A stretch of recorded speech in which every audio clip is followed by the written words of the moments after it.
Bonjour à tous, Pierre-Yves Bigère des Entrepreneurs Bretons, réseau d'entraide économique pour les entrepreneurs.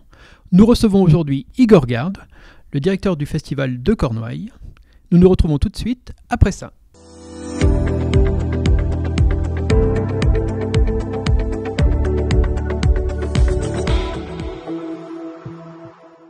Igor Garde, pouvez-vous nous présenter la future édition du Cornouailles 2022 ?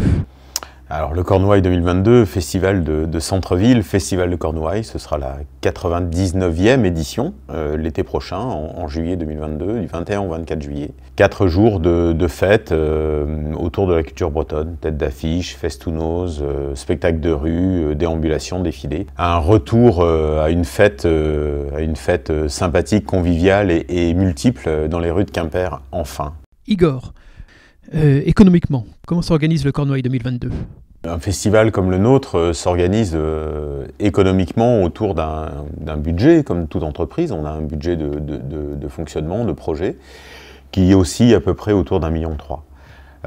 Ce budget, en termes de produits, se divise en deux catégories, on va dire. On est subventionné, donc aidé par des collectivités territoriales, la ville de Quimper, l'agglo, le département du Finistère, la région Bretagne et l'État.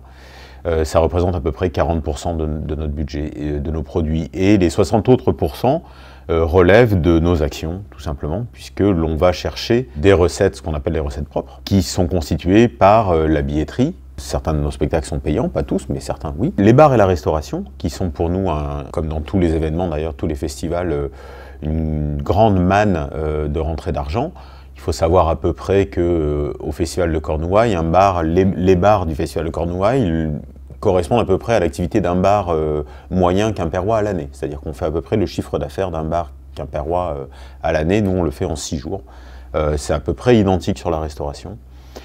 Et puis, on va chercher également d'autres ressources auprès de nos partenaires, d'entrepreneurs qui nous aident, qui nous mécènent, alors soit sur du partenariat technique, parfois, soit sur du mécénat financier.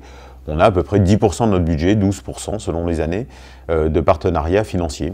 Partenaires financiers avec lesquels on contractualise évidemment une convention dans laquelle on explique ce qu'on va faire les uns les autres en termes de retour de communication, mais aussi en termes de convivialité, de places de spectacle, de repas spectacle, de rencontres au sein du festival, avant, après, pendant, voilà, pour que tout le monde soit dans une dynamique gagnant-gagnant. Igor Garde, comme nous entrepreneurs, vous êtes soumis aux aléas climatiques, surtout notamment le dimanche pour le grand défilé. Quelles sont vos solutions ?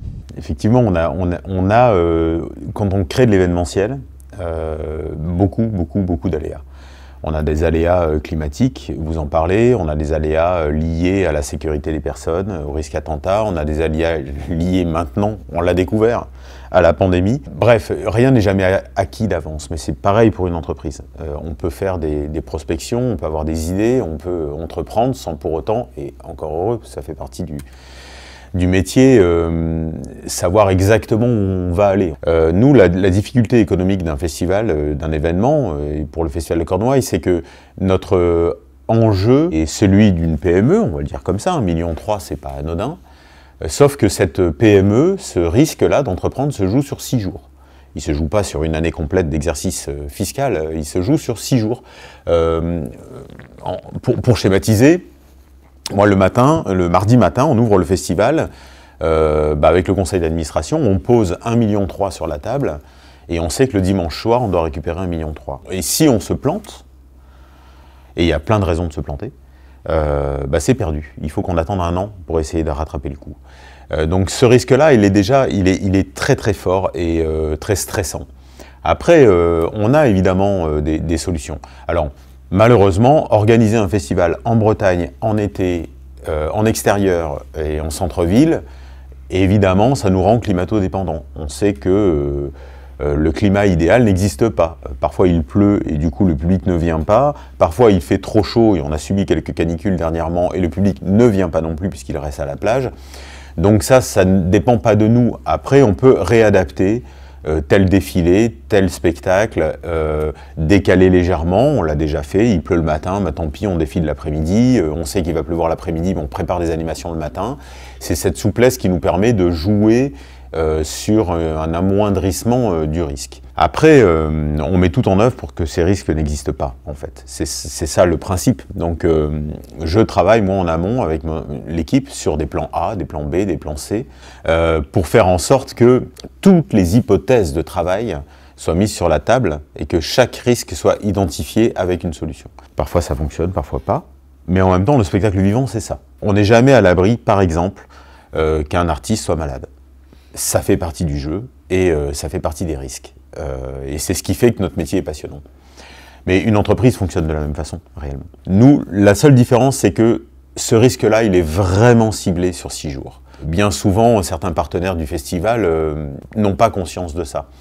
Et quand ils en ont conscience, ils me prennent pour un fou. Enfin, personne, je pense, parmi vos adhérents n'irait jouer la survie de son entreprise sur 6 jours dans l'année. Voilà. Nous, on le fait depuis 99 ans. Donc, on est toujours là. Donc, ça donne plutôt de l'espoir, je crois. Un grand merci, Igor Garde. Merci beaucoup.